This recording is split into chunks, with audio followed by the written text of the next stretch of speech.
I've never seen anything like it before, but some people say that seeing one elf in your life is a blessing. What they don't tell you is that sometimes that blessing can be a curse. It was late at night, and I was alone in my room when I saw her. I was working at a hotel in a small town in Ireland, and we had a large group of guests who all seemed to be from the same company. They were all really nice, except for this one woman. She had a really bad attitude and was super rude to the cleaning staff. I didn't think much of it at the time, because some people are just jerks, and it's not our job to figure out why. So I just did my job and tried to stay out of her way. On the last day of their stay, I had to clean their rooms. When I entered the first room, I saw something that scared me so much that I dropped the cleaning supplies I was carrying. I screamed, and the girl jumped off the bed and ran to hide behind the door. I was so scared that I couldn't even scream. I just stood there with my mouth open and stared at her. It was an elf. I have no other way to describe it. It was maybe 3 or 4 feet tall with big pointy ears, but the worst part was its eyes. They were huge and glowed red in the dark.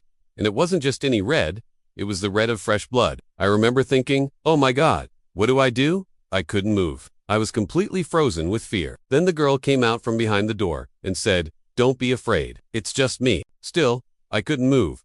I was too scared to speak. She walked up to me and introduced herself again. Hi, I'm sorry. I didn't mean to scare you. I was just trying to see if you were real. I nodded slowly, and she smiled. You're real, she said excitedly. Can I touch you? Before I could respond, she reached out and grabbed my hand. Her skin was ice cold and her grip was unnaturally strong. She pulled me close and whispered, you're so real. I can't believe it. Then she'll let go of my hand and started examining the elf more closely. Oh my God, look how cute it is, she said. I've always wanted an elf. She picked it up and cradled it like a baby. Then she looked up at me and asked, do you want to see something cool? I nodded, still too scared to speak. She brought the elf over to the mirror and started talking to it. Look at yourself. You're an elf. You're magical, she said. The elf's eyes flashed red in the mirror, and I felt a chill down my spine. Suddenly, the girl gasped and dropped the elf. Oh my God, it's gone, she cried. She looked around frantically. Where did it go? I was still frozen in place, unable to move or speak.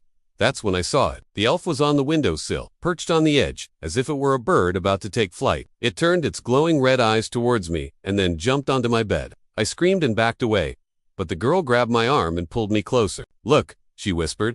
It wants you to come with it. I was so scared, but something in the elf's eyes made me feel compelled to go with it. I nodded slowly and the girl helped me onto the bed.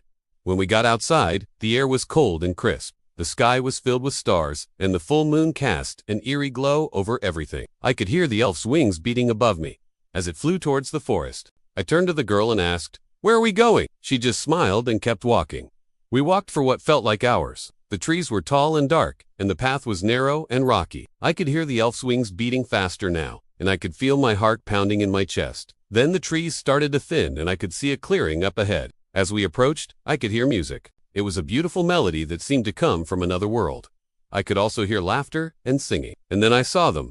There were elves everywhere. They were dancing and playing music, drinking and having a good time. And in the center of it all was the girl I had met in the room. She was laughing and dancing with the elves, and I could feel my heart breaking. That's when I realized that I wasn't meant to be there. I was just a human who had stumbled into the wrong place. I turned to leave, but the girl saw me and called out, hey, come and dance with us. I hesitated, torn between my desire to escape and my curiosity about the elves. Then I did something that shocked even myself. I took her hand and stepped into the circle.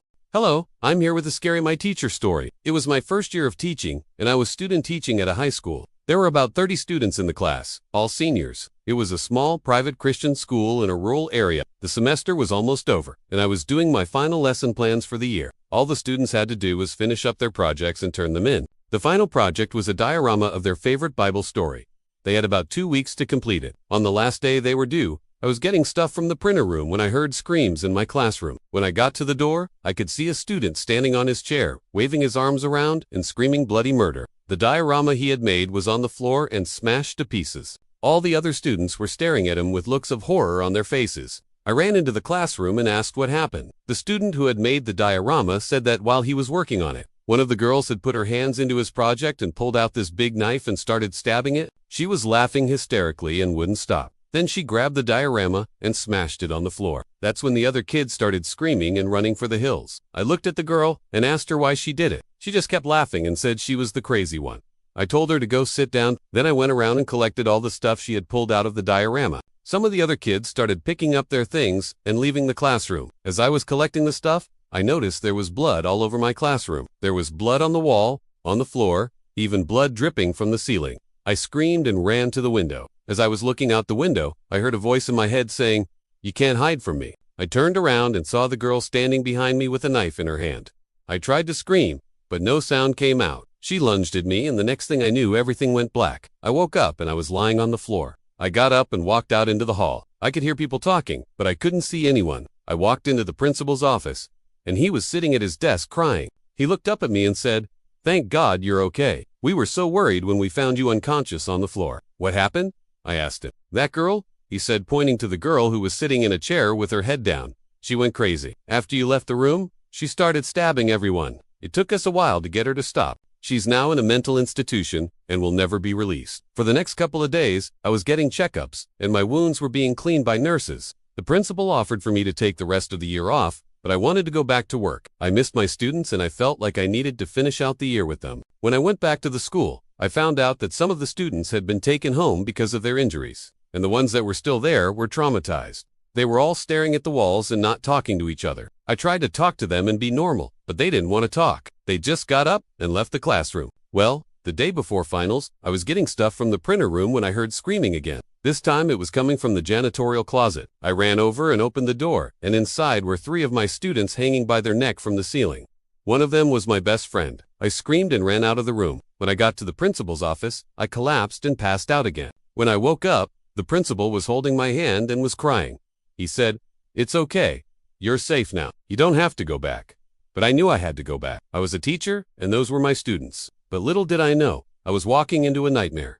When I got to the classroom, it was trashed. Desks were overturned, papers were strewn about, and blood was everywhere. And then I saw it. A big gash was in the wall, and it looked like something was written in it. But it wasn't written in paint or pencil. It was written in blood. The writing, "Read, run." The air in the room was stale, heavy with the smell of damp carpet and old wood. The walls seemed to be closing in, the yellowed wallpaper peeling away from the plaster like scabs on an old wound. My eyes, adjusting to the dim oil lamplight, traced the cracks in the ceiling, each one resembling a jagged lightning strike in the vast darkness above. I had been wandering the halls of this house for what felt like hours, each identical room bleeding into the next, the only difference being the wallpaper, which now that I think about it, was never more than a few shades different, like the varying degrees of decay in a corpse. I didn't know how long I'd been trapped here or how I'd gotten there. One moment I'd been exploring the attic of my grandmother's house, looking for something, anything to remind me of her after she died, and then the floor beneath me gave way. I tumbled through a hole in the floor, landing in this room, the first of many, and then I heard it, a scratching sound coming from the vents above. At first, it was faint, like the skittering of a small animal, but then it grew louder, more insistent, accompanied by a low, guttural growl that reverberated through the walls. It smelled like sulfur, like rotting meat. I could feel the vibrations in my bones, the floor beneath me, trembling as the scratching grew more frantic, as if whatever was on the other side of the vents was trying to get out. And then it did. With a tremendous crash, the vent cover fell from the ceiling, revealing a gaping maw of darkness beyond. The growling continued, growing louder until it was deafening, and then something emerged. It was tall and gaunt, its skin stretched tight over its bones, its eyes glowing red in the gloom. It moved with an unnatural grace, its limbs contorting at impossible angles before snapping into place. I watched in horror as it approached, its growls echoing around me, each one a hammer blow to my eardrums. Then it stopped. It stood before me, its head cocked to the side, regarding me with an intelligence that sent a chill down my spine. For a moment, we just stared at each other, predator and prey. And then its claws, long and sharp as icicles, extended, raking down my face, tearing at my flesh. I screamed, scrambling back, my hands coming up to shield my face, my fingers meeting only air, as the creature glided past me,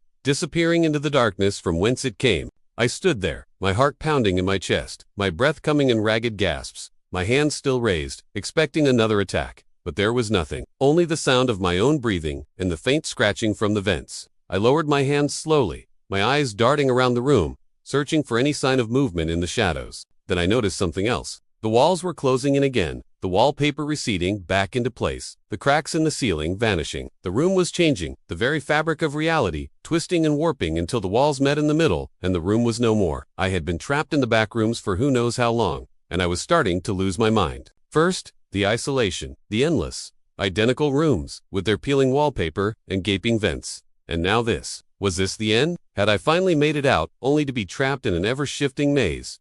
Or was this a new beginning, a new layer of hell? I didn't want to find out. Turning tail, I ran, stumbling through the darkness, the scratching and growling growing louder behind me. I could feel its presence at my back, its hot, fetid breath on my neck, its claws raking down my spine. I dared not look back. I didn't want to see what was behind me, didn't want to know. But then, the darkness ahead of me began to lighten, and I pushed on, driven by the promise of escape, of freedom from the endless halls and the creature that stalked me. And then I saw it, a glimmer of light in the distance, a beacon in the darkness. I surged forward, hope surging through me, and then the light enveloped me, and I was free. Or so I thought, because when I turned to look back, the creature was gone. The halls were empty, the rooms were silent, the wallpaper peeled, and the walls were bare, devoid of the grotesque murals they once displayed. I was alone,